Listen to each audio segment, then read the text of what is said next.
Hello, this is Daniel Darg from Construction Daniel Dargy. Today, I want to talk to you about a rather special topic. This is a game that is more of a financial simulation, and it's even more than that.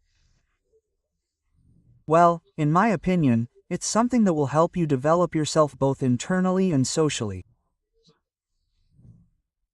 But I don't want to interrupt, I'll let my guest talk about it.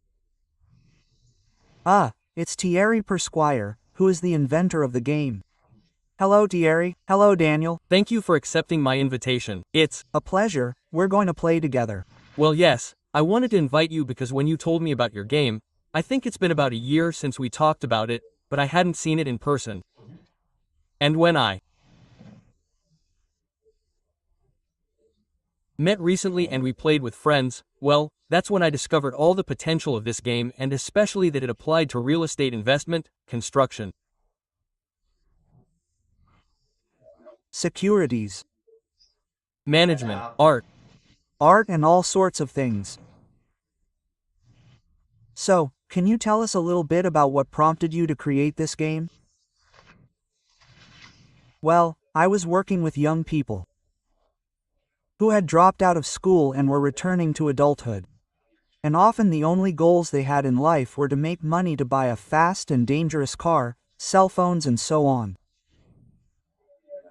And I found it unfortunate that they didn't see the possibility that when we work, the money we save can be used to buy ourselves financial freedom.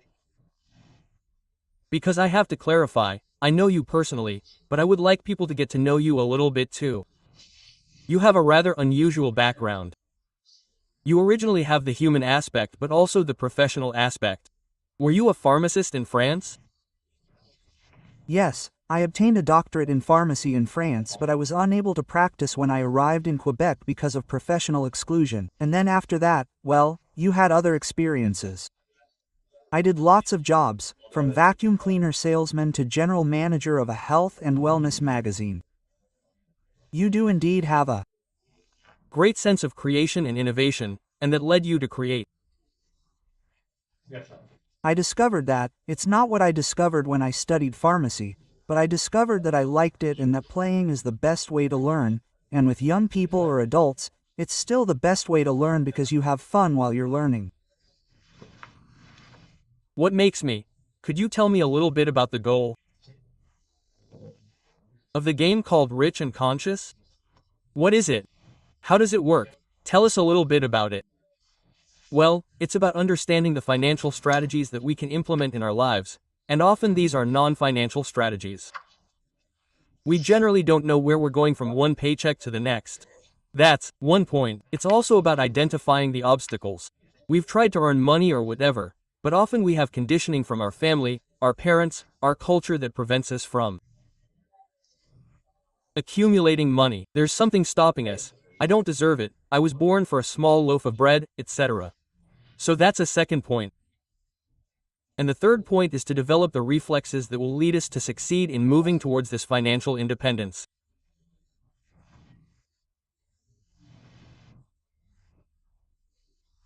So, to sum up what I understood, first of all, it's about having tools for awareness, having an awakening of consciousness, and also having a moral, ethical, and social awareness. Yes, well, here, we call the Riche and Conscious game. So the goal is not to make money with anything and everything on the backs of others, but how to develop kindness through this and how to not just dream personal dreams, having a nice house, a car, and exotic trips, but succeed in having dreams of contribution. It's like creating a farm in the city to show young people what nature is, for example. Okay, so the wealth we're talking about here is of course financial but also internal. We're talking about external wealth and previous wealth. Yes. Okay. So explain to us a little bit when you play, how it works, the tools you use. Well, the participants, the people who participate start with a sheet of a game sheet that is basically not very sexy, if you will.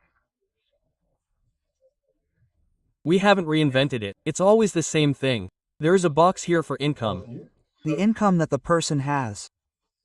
Generally a salary that falls or self-employed income, whatever. An income here for expenses, obviously, so we see expenses such as taxes, mortgage or rent costs, pre-study, car loans, etc. That's it.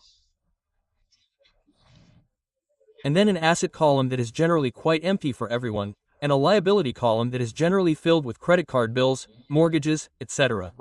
But that will change over the course of the game as you progress. And also to fill in these causes, well, you have to identify yourself as and then you draw a card, I think to be exact. So, at the beginning of the game, people don't start with their own financial situation, but start with playing cards that can be simple administrative assistant or artist who sometimes doesn't earn much money. Okay, general manager, notary who earns a lot of money, it doesn't matter. But in each profession, when you earn a lot of money, you generally have a lot of expenses. Then in these cards, well, you're going to have, excuse me, take it, you're going to have for each card how to fill out the sheet to identify yourself because the goal is not to compete like someone else, but no, the fight is with ourselves so to speak, and we can draw inspiration from the strategies of other players that we see them apply in the game, but the fight is really with ourselves. And indeed, the cards allow us to have the amounts to enter in terms of our income, our basic expenses, our assets which are generally empty, and our liabilities. This is the starting card. This is the starting card. Then as you go along, well, here there are Ds and then there are all sorts of cards here. Can you briefly explain the cards to us? Yes. Then before moving on to the cards, it's that doing everything in life must serve a purpose. And on the back of the card, we have dreams that we call contribution dreams, which are precisely I don't want to be financially free to buy myself a new car or a house or a trip, that's fine, that takes some. But what great things would I like to achieve to fulfill myself internally? That's where inner wealth comes in. So it could be good urban planning, buying a forest simply to protect it. It could be at the golden age of helping people do something to connect young people and adults. In short, all sorts of associations, medical research, animal protection. Your human or social contribution that is more than just enjoying your money and then spending it. Exactly. And that takes money, sometimes hundreds of thousands of dollars, to start an association to help children on vacation who can't afford a vacation, we know that. So depending on each person's affinity, you can actually manifest your inner wealth by starting to have a dream of contributing, which is ultimately the goal of the game. So in the game, as we talked about at the beginning, we will have tools, we will become more aware because people are a bit in a routine. Often, well, we are used to spending on this or that thing, going to the movies or doing things. We don't use our money to do this or that thing. We are in a routine of life. Then when we start filling out this sheet and being identified, whether we are a dentist, an engineer, a cleaning lady or anyone else, then we have tokens attached. Then we start to realize how we behave with the money we have. Then at that point, we can develop assets to correct things in our life to help us financially but also socially. Yes, and then if we are serious, we play the game as we play our life. That is to say, if we do not want to risk making investments, well, we will not want to draw small investment cards or large investment cards. We will just want to pay off our debts, for example. So we will see how the game responds to us with that and all these mistakes that we can make. Well, at least we only lose what is called monkey money. So monopoly money, so to speak, without actually losing money. So it is good training.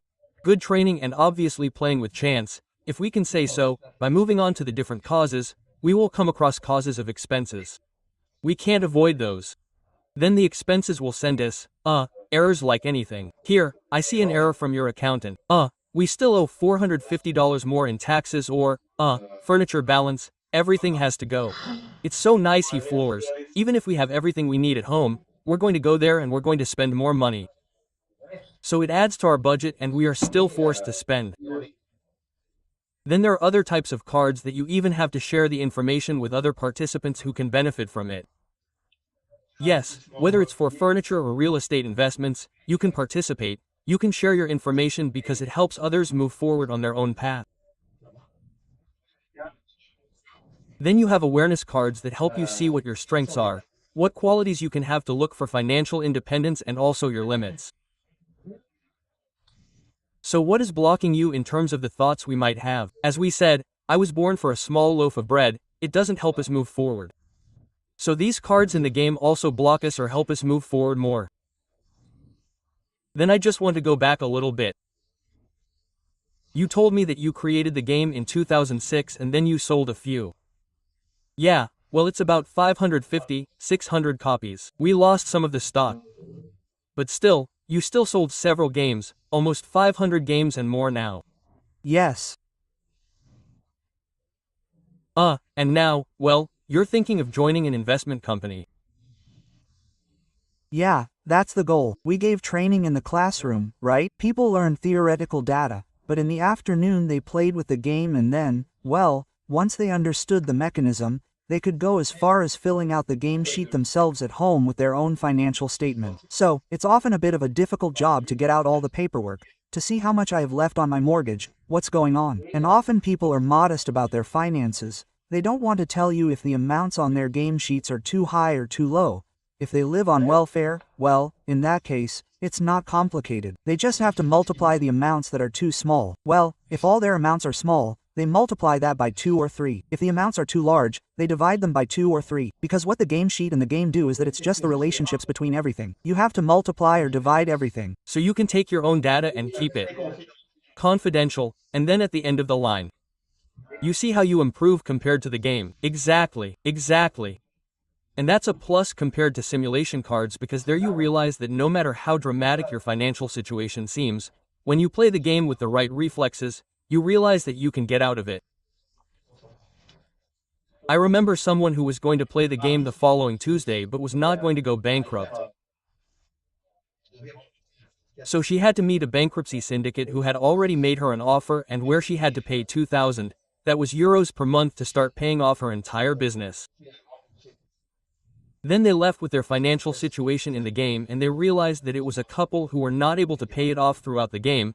The others were making progress, earning money, making investments, and with that debt they were not able to. So in the game, I told the person, 2,000 works, plus 500 could work. You could pay back 500 every month. So he changed his business, he had more money left at the end of the month. He was able to invest and then he saw that he could get out and move towards financial independence. Well, the following Tuesday after the weekend of the game, he went to see the trustee. He said, I took a course, mathematically your business is not possible at $2,000, I can offer you $500. That's how I'll be able to pay it back as quickly as possible, etc. And the trustee said, well, if you really say it, your business seems serious, yes, we accept. Quote, so it's good because he applied what he learned while having fun and also he sorted out things in his life. But you remind me, you told me about a lady who had played this and then exceeded her expectations. Well, that's the other side of it. It's not about being on the verge of bankruptcy to play the game, but it was someone who was living her life, who had a professional job as an occupational therapist, and who dreamed of being able to raise her children in the countryside without it being the end of the line, the approach of the city of Montreal, in this case, and who wanted to have a few trees, a few things in the garden to show her children how a flower produces fruit and how good it is to eat fruit, for example. A few apple trees. A few apple trees, that's it, and then, well, 3 months later, she realized, well, in the game, she finally realized that she was paying off her debts, she was putting her affairs in order, and so on, but she didn't dare to move because she didn't really know how to do it financially, and at the end of the game, when we said, well, there are only 15 minutes left to play, she realized that she had done nothing in her life. Then she realized that in her real life, if she didn't move, nothing would happen. And 3 months later, she had bought the house with a few apple trees. There were only 2,500 instead of a few. She bought an orchard near Montreal. Imagine that she just dreamed of having a quiet little life with maybe 2 or 3 apple trees and then ending up with an orchard with several hundred apple trees, thousands of apple trees. Yes. Then the conscience side also made her realize that she wasn't just there to produce apples and for people to eat apples. She organized themed corn mazes, let's say about an African village, how people live in a poor village in Africa. And the money, part of the money that was collected in this labyrinth, well, she used it later to send this money, let's say, to build a pump in this well so that people no longer had to walk 5 kilometers to fetch water, for example. And that's not theoretical, it's not in the game here, it's in reality. She really had This orchard there of 2,500 first and also helps people in Latin America by creating social projects. In Africa or elsewhere, it depends. And it's been a little over 15 years. I'm losing count now, but it's been over 15 years now. These are really two beautiful stories. A real meeting that happened. Yes, and there are many others. It's just realizing that finances are the same. It's like friends. If you don't take care of them, someone will take care of them for you. Then generally, when playing like this, we realize that it's a real balance sheet with real numbers. Well, not just numbers. It's a sheet that stimulates a balance sheet with real numbers, and we can apply it to our lives and be more aware of how we. Yes. What's important is that for there to be a real impact on the person, for us to change our habits, that it's not just a theoretical course, it's that all levels of being have to be involved. So we have to be physically involved. And physically, even if it's just moving pieces, drawing cards, our physical body moves. Our emotions have to be involved, whether it's in the game or in life. When we lose money, there are a lot of emotions that are experienced in the game, and then our thoughts also have to be involved. So what we were saying, beliefs and so on. When all three levels are involved at the same time and people play the game sometimes, there really is a difference that is reflected in their bodies and their habits, in their way of seeing money. And when we played together a few days ago, you were telling me and you talked about it again, is there a time limit or how does it work? Can we play this indefinitely? How does it work? Is there a win? How does it work? The goal is to have our financial independence in the game, we say, in less than 1h30 because the game is designed in such a way that 1h30 or 1.5 there represents about 15 years of life. So, we don't want to have an eternity. It won't happen overnight, but by adopting good habits at 20 or 35, we shouldn't have to work to earn money anymore. We will continue to interact with society but to actually do what we want to do. So 1h30 is the goal. If we don't reach it, it doesn't matter. On my 2, well that means that it might only be in 20 years that we will acquire our total financial independence. Well, last time, people are often so addicted to achieving their dreams of contributing that it lasted 6 hours I think. We couldn't go to bed anymore. You had left before. Yeah, I remember, I left and you were still playing. And to summarize, basically, we made this whole presentation because we want to share all the riches of this game with you. So it's a game not just to have a joke and be financially rich, but also to develop ourselves internally. Because we don't want to win and be ambitious over others. What does every human being want at the base? Everyone has their own way of being happy, and being happy requires knowing yourself. It requires having time for your friends, your family, and so on. And we know that time is money. So if you don't have money, don't do it. But rather than buying yourself trinkets, you can buy yourself the necessary time where money comes in passively, as they say, to have this time with your friends and with yourself to learn and grow. And then if we have a final word, you, as we talked about earlier, are currently looking for an investor who could, because it's all created in 2006, but today to produce this game, you can't produce 5 or 10 boxes at a time. You have to produce several, often several hundred boxes. That requires a lot of capital looking for someone. Well, that's it. We've reached the end of the line. I think I have 4 or 5 boxes of the game left. There are more. I'm not going to reprint the game itself, but it's a business opportunity for someone who wants to do it and see. There are new printing techniques now, since 2006, using lasers and other methods. We're no longer forced to print 1,000 like I did originally. So, there's a possibility there, and it would be a shame to let the game and its qualities go. When I see how people react and the fun they have and how they change their lifestyles to move towards better financial health, it would be a shame to stop there. Oh, that's good. So we're putting out the call. If there are people in the audience who want to buy the distribution rights for all the rights to the game, you can contact Siri, contact me, and I'll put you in touch with him. I'd be happy to hear from you. Yes. Thank you. Do you have anything else to add? Well, no, I've moved on. I've achieved a lot of my dreams. My friend Michelle and I went on a boat trip too. Now it's time for me to move on and someone can take over here. Okay, very good. Thank you very much for accepting my invitation and I hope you enjoyed this presentation. Thank you, Daniel. Thank you. Goodbye.